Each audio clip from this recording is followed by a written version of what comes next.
I never imagined my own family could make me feel smaller than the tiny insects I research for a living. Yet there I was, squeezed into my parents' cramped dining room, nudging pieces of honey-roasted chicken around my plate while Lucy's voice swallowed the entire space. The whole romantic tour, she gushes, brightness spilling from her like glitter. Paris, Rome, Barcelona. About $3,000.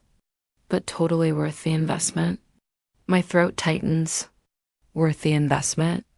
Just 3 days ago, she'd been sobbing on the phone about a $2,000 credit card bill, begging me to help her this one last time. And like always, I caved. Transferred the money instantly. 10 years of this cycle. 10 years of being the fixer, the safety net, the invisible backbone. And now I sit here watching her plan European vacations like I'm part of the furniture. The dining room seems to shrink as Lucy's excitement ricochets against the faded wallpaper. Mom's eyes sparkle as she hangs on every detail. Dad chuckles and shakes his head in that warm, indulgent way he saves only for his golden child. I clear my throat, desperate to wedge my voice into the conversation. I'm actually working on something exciting too. A bioagriculture system that uses beneficial insects too. Mom interrupts with the same patient expression she uses when listening to little kids talk about imaginary dragons. Still busy with those bugs, sweetheart? Dad lets out a laugh as he reaches for another piece of chicken. Maybe you'll discover something useful one day. The familiar ache settles in my chest like a heavy stone. I've been documenting pest management techniques that could transform sustainable farming. But to them, I might as well be collecting bottle caps. Lucy dives into yet another story about her boyfriend Rick, and I retreat back into the faded wallpaper like I always do. But not today. Today, I actually need something from them. And the weight of that need sits thick in my stomach. I'm thinking about Grandma's old farm, I say during a rare lull in Lucy's monologue.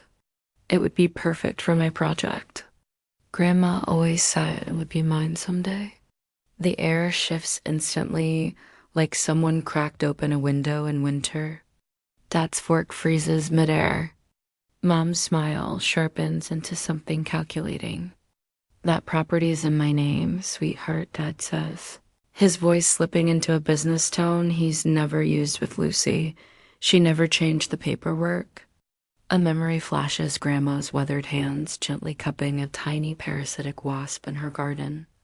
Nature knows how to defend herself, Kinsley. The strong survive by being smart, not loud. But she promised, I whisper. Mom's laugh hits the air like shattering glass. Promises aren't the same as legal documents, dear. The week that follows feels like trudging through wet cement. Charlotte, my closest friend since college, listens as I lay out my plan over coffee.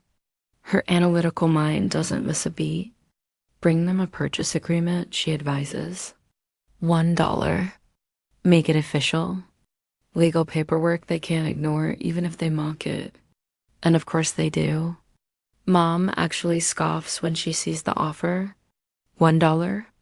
Seriously, Kinsley? Dad's gaze meets hers, and something silent passes between them. 30 years of marriage and shared priorities that had never once included me. Well then, Dad says at last, 20,000. That's the family price? $20,000. The number slams into me like a punch. After clearing Lucy's debt, Owen and I have exactly $16,300 saved money we plan to use as collateral for greenhouse equipment. I only have 16, I managed to say. Dad shrugs with that effortless cruelty that rolls so naturally off his shoulders. Then I guess that's not enough. I step out onto their tiny porch, hands trembling as I call Charlotte. The November cold slices through my sweater, but I barely register it. They want 20,000, I tell her when she picks up. But I only have 16. And I have no legal claim, no way to involve the police. Charlotte's voice hardens instantly, a tone that makes me grateful she's on my side. He's taking the farm your grandmother meant for you, but she never made a will. I choke out. Dad's her only child, and he always hated that land. Maybe she thought no one else would even want it. Listen to me, Charlotte says, and I can hear her moving around, probably already opening her banking app. I'm sending you the full 20,000. Use your 16 to start building. This isn't a gift, she says firmly. It's seed money. I'm your first investor. I believe in you even if your family refuses to. The next morning, I stand in my parents' kitchen holding a cashier's check for $20,000. Dad studies it like he expects the ink to smear under his thumb. Mom hovers behind him, her expression a strange mix of shock and something that could almost pass for reluctant respect. Well, Dad says, sliding the deed across their worn kitchen table. I guess that settles it. I sign beside their names, my hand steadier than it's been in weeks. The farm that shaped my grandmother, the land she walked with me when I was small and curious about every tiny creature, is finally officially mine. But as I tuck the deed into my old leather briefcase, I realize something subtle has shifted inside me. The desperate craving for their approval, the thing that dragged me through this entire ordeal feels quieter now, smaller, like it's finally giving way to something else entirely. Something that feels dangerously close to determination. The next 18 months hit like punishment for wanting anything this deeply. Owen and I stand at the center of what used to be my grandmother's pride and joy, our $16,300 slipping away like water through cracked fingers. The morning sun exposes every flaw we've bought, irrigation pipes split open, weeds up to my waist, an old barn tilting so far left it look seconds from collapse. Water pump first, Owen says, already mentally sorting the endless list of repairs with his botanist's precision. Without irrigation, nothing else matters. We find a used pump for $800. Another $300 disappears into installation supplies. Fence repairs chew through $600 more. By the end of the first month, nearly $2,000 is gone just for the privilege of making the place barely workable. I learn what 16-hour days actually feel like. My palms blister from digging trenches for new irrigation lines. Owen's back locks up twice after hauling heavy pipe. At night, we collapse into bed, too drained to do anything except stare at the ceiling and wonder what kind of madness we've committed ourselves to. The water table isn't where the old maps said it would be. We dig 3 test wells before we finally find a dependable source. Each failed attempt costs $500 we don't have. In February, a storm knocks down the fence again, and we spend the whole weekend rebuilding it in freezing rain because hiring help is impossible. By March, our joint savings account shows $437. This is insane, Owen mutters, standing knee-deep in mud after yet another irrigation pipe explodes. His research background prepared him for climate-controlled labs, not this relentless chaos of broken equipment, unpredictable weather, and financial freefall. We're bleeding money for a system that might not even work. I want to push back, but the numbers are undeniable. We've burned through almost everything, and we still don't have a functioning bioagricultural system. The beneficial insects I plan to introduce wouldn't survive 10 minutes in soil this exhausted. The water filtration system is still nothing but diagrams because we can't afford the materials to build it. That night, I stare at my phone for 20 minutes before finally calling home. Mom, it's Kinsley. Oh, honey, she says, surprise lighting her voice. How's your little project going? The phrase little project stings, but I swallow it. Actually, I was hoping to talk to you and Dad about a short-term loan. Just enough to get us through the startup phase. Silence fills the line. When Mom speaks again, her tone has cooled into something brittle. A loan? Kinsley, we already sold you that property, and at a very generous family price. I know, but honestly, sweetheart, this whole farming experiment feels Impractical. Maybe it's time to think about something more realistic. 5 minutes later, the call ends with polite excuses about tight budgets and upcoming expenses. I sit on the porch afterward, watching the sun sink over acres of half-finished irrigation trenches, feeling even smaller than I did at their dinner table months ago. 2 days later, Lucy posts on Instagram a photo of her wearing designer boots in some random field, arms spread like she's blessing the earth. The caption reads, "Living my best farm girl life, authentic, back to basics, blessed."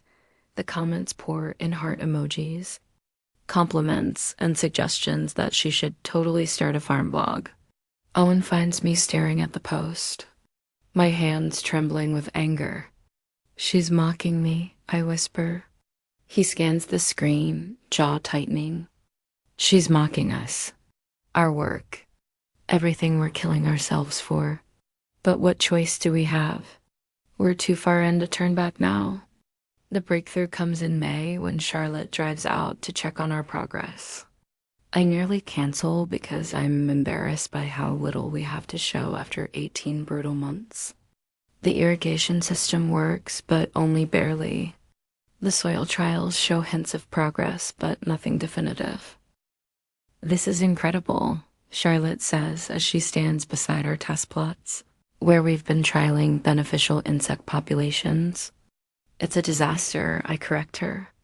"We're months behind and practically broke."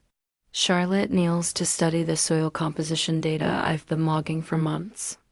Her financial brain interprets the numbers with a clarity my discouraged scientist mind can't access.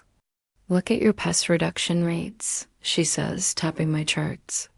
60% fewer harmful insects, and that's without a single chemical pesticide. "Your filtration metrics are excellent. And this soil analysis?" She lifts the page. "This is remarkable improvement in just 80 months. I hadn't seen it that way. I've been staring so hard at every failure that I'd ignored the quiet successes." "You're not failing," Charlotte says, rising and brushing soil from her hands. "You're building something groundbreaking. You just need capital to finish it." "We can't afford, I can." She's already pulling out her phone, typing quickly. "This isn't charity, Kinsley. This is investment. A real one. I want not as a lender, but a partner." The money lands in our account a week later. $15,000, along with a partnership contract granting Charlotte a 20% stake in whatever we create here. For the first time in months, Owen wakes up smiling. We finally rent real equipment for soil conditioning. We install the water filtration system I designed, but never had the funds to build. And our beneficial insect introduction program, my dream, finally has the resources to thrive. 3 months later, I stand with Owen and Charlotte in the middle of what has grown into a functioning bioagricultural ecosystem. The morning hum is alive with healthy insect activity. Our test crops stretch in organized rows, protected by nature's own defenders. "Come look at this," I say, leading them to the property's edge, where a massive oak offers shade over the filtration unit. On the far side of the trunk, hidden from casual view, hangs a large papery gray nest, easily the size of a basketball. "Bald-faced hornets," I explain, my tone full of respect rather than fear. "They're fiercely territorial, but they're natural predators of the pests that would wipe out our crops. Basically security guards that work for free." Charlotte stares at the nest, captivated.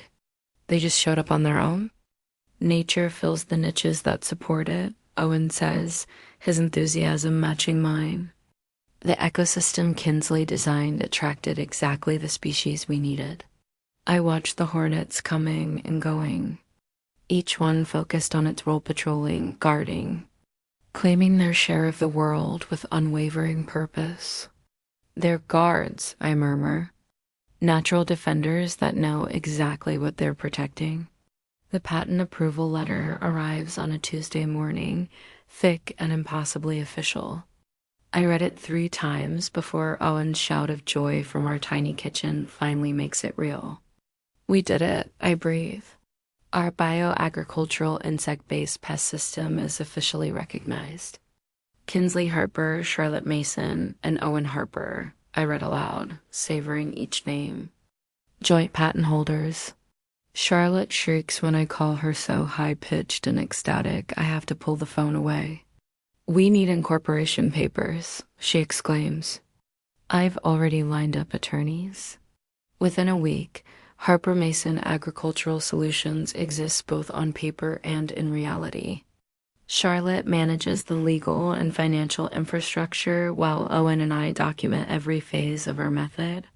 The farm buzzes with purpose. Bees drift between flowers in our pollinator strips. The bald-faced hornet nest tiny last spring now spans nearly 3 feet across the oak's trunk. Nature's own security system, I tell Owen. He laughs. But I've watched those hornets patrol the borders like trained sentinels. The call from Genesis Corp. comes on a Friday afternoon while I'm knee-deep in soil tests near the irrigation channels. Owen's voice cuts across the field, sharp and breathless. "Kinsley phone?" On the other end, Dr. Sarah Martinez from Genesis speaks with the crisp confidence of someone used to making million-dollar decisions before her first cup of coffee. "Ms. Harper, we've been monitoring your work through industry journals and your recent patent filings. We'd like to arrange a site visit next week. Are you available?" Available? I almost laugh. We've spent 2 years working 16-hour days in the dirt, and now Genesis wants to tour our little patch of land. "Of course," I say. Somehow keeping my voice steady, they arrive with a full entourage: Dr. Martinez, 2 engineers, and a woman with razor-sharp eyes who introduces herself as the Director of Strategic Partnerships. They spend 4 hours inspecting everything, every irrigation pipe, every insect habitat, every chart, every scrap of data we've collected. The director keeps circling back with questions about scalability, replication, and long-term viability.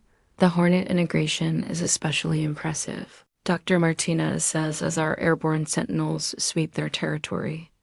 A natural deterrent, no chemicals, no pollution. Brilliant work. 3 days later, the proposal comes through Charlotte's law firm. Genesis wants to license our system for nationwide deployment.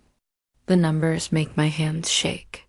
$2 million up front, plus royalties on every future installation. We're millionaires, Charlotte whispers when she calls. "Kinsley, we're actually millionaires." The local paper gets the story first. Local entomologist cracks the code with insect-driven farming. Then the big agricultural journals pick it up. By Thursday, a reporter from the state paper drives out for an interview. Owen grins so broadly during the photo shoot that I'm half convinced his cheeks will cramp. The call from Mom comes that evening as Owen and I sit on the porch, still stunned by the week's chaos. Her voice is different, lighter, brighter, almost sparkling. A tone I have never heard directed at me. "Kinsley, honey, we saw the article. Your father and I are just so proud. So very proud." The words tumble out like lines rehearsed in front of a mirror. That's my daughter, the famous scientist. Mrs. Henderson nearly fainted when I showed her. Our little Kinsley. A millionaire. Our little Kinsley. The phrase lands heavily in my chest, sour and uncomfortable. Where was this pride when I needed it? When I begged them for Grandma's farm? "Thank you, Mom." My own voice sounds stiff, mechanical. "We should celebrate. Family dinner this Sunday. I'll make your favorite pot roast." Pot roast isn't my favorite. It's Lucy's. I don't bother correcting her. That sounds nice. After I hang up, Owen studies me in the warm afternoon light. "You don't look thrilled about your parents' call. They want to celebrate now. Where were they when we lived on Raymond for half a year?" He squeezes my hand, gentle and steady. People change, Kins. Maybe this helped them see what you've built. I want to believe him. A part of me has waited 31 years to hear pride in my mother's voice. But another part, the scientist who tracks cause and effect, can't ignore the pattern forming. Public success equals renewed parental affection. The correlation is too perfect to dismiss. Then Lucy's Instagram post pops up 2 hours later. A screenshot of the newspaper article with the caption, "So proud of my genius sister." Family first. Success. Sister love. Comments flood in hearts, sparkles, praise from people who have heard her mock my bug obsession for years. The cognitive dissonance is enough to make my jaw clench. Sunday dinner feels like a staged production. Mom has laid out her best china, the set reserved for Christmas and Easter. Dad asks pointed questions about agricultural markets and projected profit margins with the kind of intense attention usually reserved for asterisk making high stakes. $1 million decisions before lunch. Miss Harper, we've reviewed your innovations through agricultural journals and recent patent records. We'd like to arrange an on-site evaluation next week. Are you available? Available? I nearly choke. For 2 years, we've been grinding through 16-hour days, and now Terragenesis wants to see our tiny operation. Of course, I managed to say. They arrive like visiting royalty Dr. Martinez, 2 engineers, and a sharp-eyed woman who introduces herself as the Director of Strategic Partnerships. They spend 4 solid hours inspecting every irrigation line, every pollinator habitat, every sliver of data we've gathered. The director keeps drilling me about scalability, reproducibility, long-term viability. The Hornet integration is especially remarkable, Dr. Martinez observes, watching our guardians sweep across their territory. A natural deterrent system with 0 chemical inputs. Outstanding work. 3 days later, the offer lands in Charlotte's inbox. Terragenesis wants to license our entire system for a national rollout. The numbers make my fingers tremble. $2 million up front, plus royalties on every future deployment. We're millionaires, Charlotte breathes into the phone. Kinsley, we're actually millionaires. The local paper breaks the news first. Local entomologist discovers gold in bug-powered farming innovation. Then the agriculture magazines pick it up. By Thursday, a state reporter comes out for an interview. Owen grins so wide during the photo shoot that I fear his face might freeze that way. Mom calls that evening while Owen and I sit on the porch, still trying to absorb the chaos of the week. Her voice sounds different, bright, animated in a way she has never ever spoken to me before. Kinsley, sweetheart, we saw the newspaper feature. Your father and I are so proud. So proud. The words spill out like she memorized them from a cue card. That's my daughter, the famous scientist. Mrs. Henderson next door almost fainted. Our little Kinsley. A millionaire. Our little Kinsley. The phrase settles wrong in my chest like something that won't digest. Where was this pride when it actually mattered? When I begged them to let me keep Grandma's farm? Thank you, Mom. Even I can hear how flat my voice sounds. We must celebrate, she insists. Dinner this Sunday. I'll make your favorite pot roast. Pot roast isn't my favorite. It's Lucy's, but I don't correct her. That sounds nice. After I hang up, Owen studies my face in the fading golden light. You don't look thrilled about your parents' call. They want to celebrate now, I mutter. Where were they during the 6 months we lived on ramen? He squeezes my hand gently. People change, Kins. Maybe this success helped them finally understand what you've built. I want so badly to believe him. 31 years of wanting to hear pride in my mother's voice. But another part of me, the scientist, recognizes the pattern instantly. Public success equals sudden parental warmth. Too clean a correlation to ignore. 2 hours later, Lucy posts on Instagram. A screenshot of the newspaper article with the caption, "So proud of my brilliant sister. Family first. Success. Sister love." Heart emojis everywhere from friends who've heard her mock my bug fixation for years. The contradiction grinds against my teeth. Sunday dinner feels like a staged performance. Mom set the table with her good china, the set reserved for Christmas and Easter. Dad asks in-depth questions about agricultural markets and revenue. Models with the intensity of someone who thinks he's struck oil. Lucy hangs on every word about Terragenesis, her eyes gleaming with strategic interest. $2 million up front, Dad echoes, low whistle included. Plus royalties? That's real money, Kinsley. Real money. As if the money I earned surviving the last 2 years was imaginary. The partnership ceremony is next week, Owen explains. Terragenesis wants a media presence. A showcase for agricultural innovation. Media coverage. Mom claps like a delighted child. My daughter on television. Lucy leans in, her smile razor sharp. You need to be careful now, Kinsley. Success draws jealousy. People will want to tear down what you've built. Coming from her, the warning feels laced with something icy, something that prickles my skin. After dinner, while Owen helps Dad with coffee, Lucy corners me in the kitchen. Her voice drops into that conspiratorial whisper she's used since childhood. So, Rick's been asking about your farm setup? He's suddenly super into sustainable agriculture. She forces a laugh. All those years of teasing my sister's bug obsession, and now he's fascinated by beneficial insects. That's great, I say, though alarms are blaring inside my skull. He even bought some farming magazines. And fertilizer. Says he wants to start composting. Her eyes shine with something I can't read. Isn't that adorable? My boyfriend, suddenly an eco-warrior. The drive home feels endless. Owen keeps chatting about my parents' questions and Mom's glowing pride, but I can't stop replaying Lucy's words. Success breeds jealousy. People want to tear down what you've built. Monday morning, Miss Mercy calls our competent, 50-year-old farm manager we hired to oversee operations while we travel.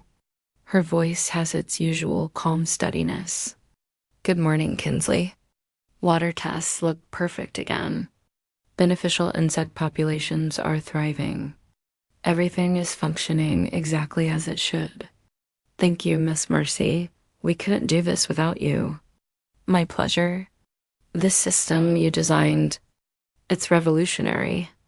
Nature protecting herself while feeding people. Your grandmother would be so proud. Her words wrap around me like warmth in early winter.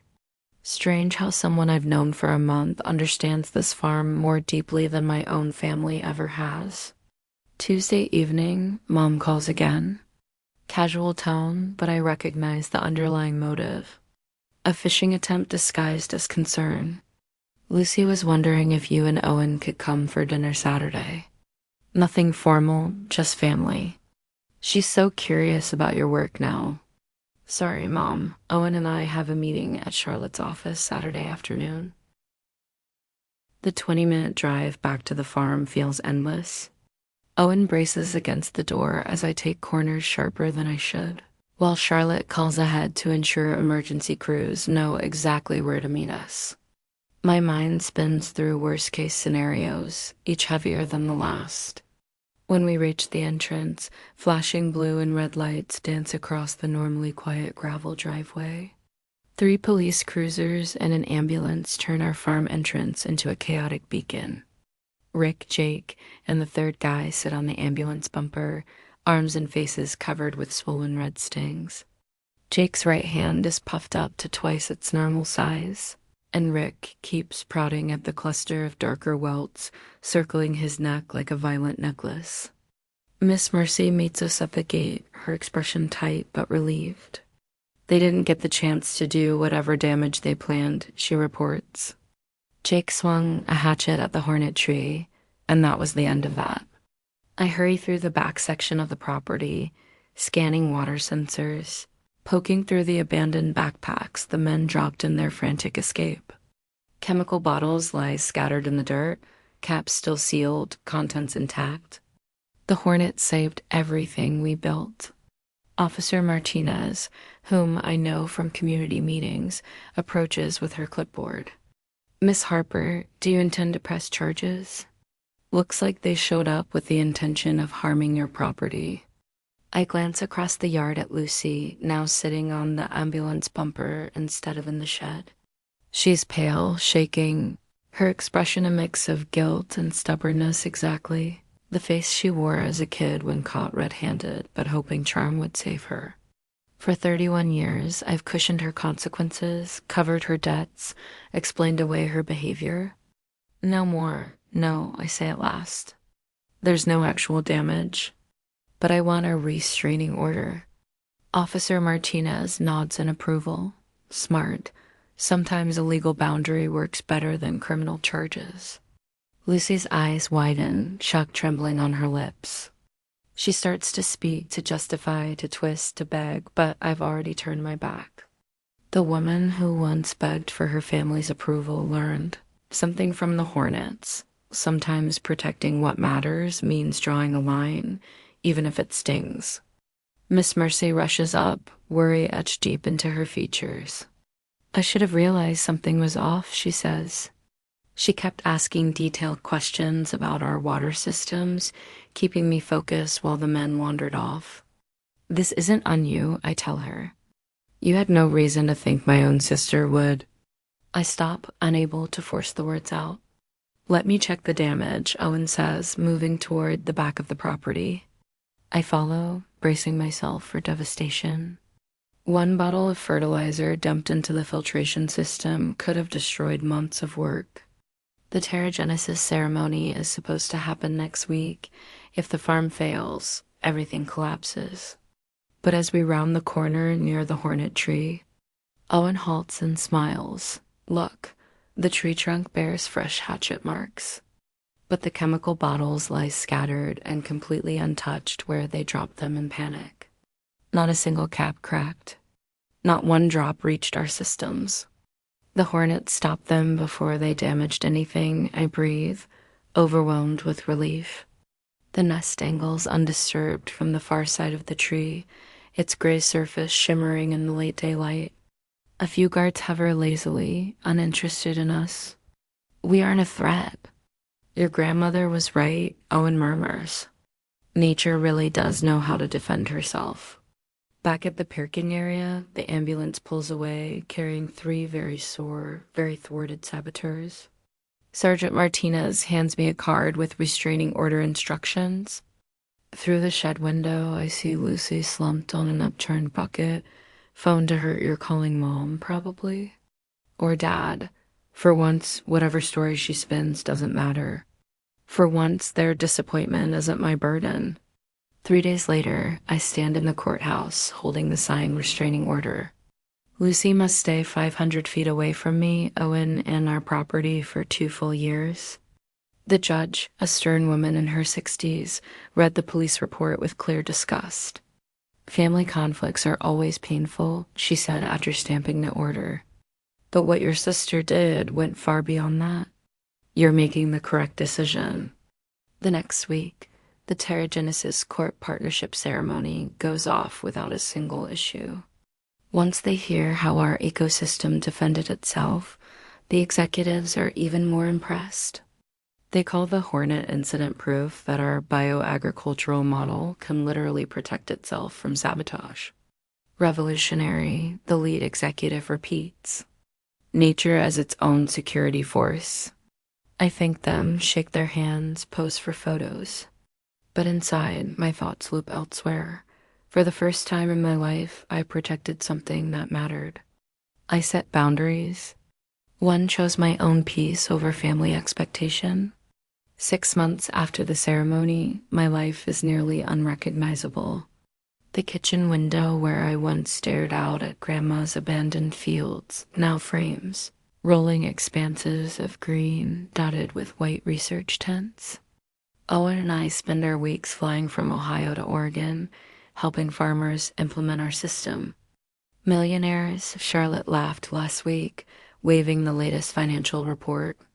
Officially, legally, unquestionably millionaires. The word still feels alien on my tongue. Growing up, $1 million might as well have been a spaceship. Now our design operates in 12 states, with expansion requests pouring in faster than Miss Mercy can process them. This morning, Owen and I sit on our rebuilt porch, watching dawn spill gold over the fields. The hornets rebuilt their nest in the same oak where Jake's foolish hatchet swing changed everything, only higher now, 20 feet above the ground, like a gray lantern guarding its realm. Nature adapts, I whisper, sipping coffee that tastes better than any lobster dinner ever has. Owen threads his fingers through mine, warm and rough from work that finally feels meaningful. We just got back from a struggling wheat farm in Kansas, where our beneficial insects reduced pesticide use by 80% in 4 months. Kids can now play in fields that don't stink of toxins. The phone rings inside. Owen squeezes my hand before going in. It's probably another request for consultation. Our partnership with Terragenesis opened more doors than I imagined. Universities want lectures. Environmental groups ask for endorsements. Governments inquire about licensing.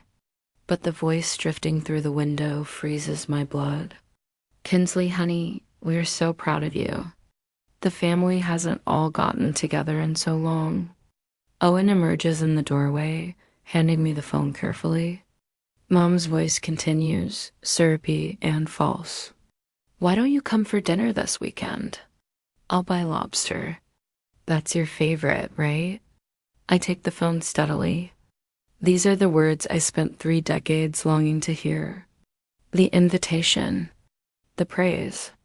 The assumption that lobster is still my favorite, as if she ever paid attention to my preferences. Outside, the hornet nest sways gently in the morning breeze, peaceful, self-contained, asking permission from no one. No, Mom, I say quietly. I'm busy.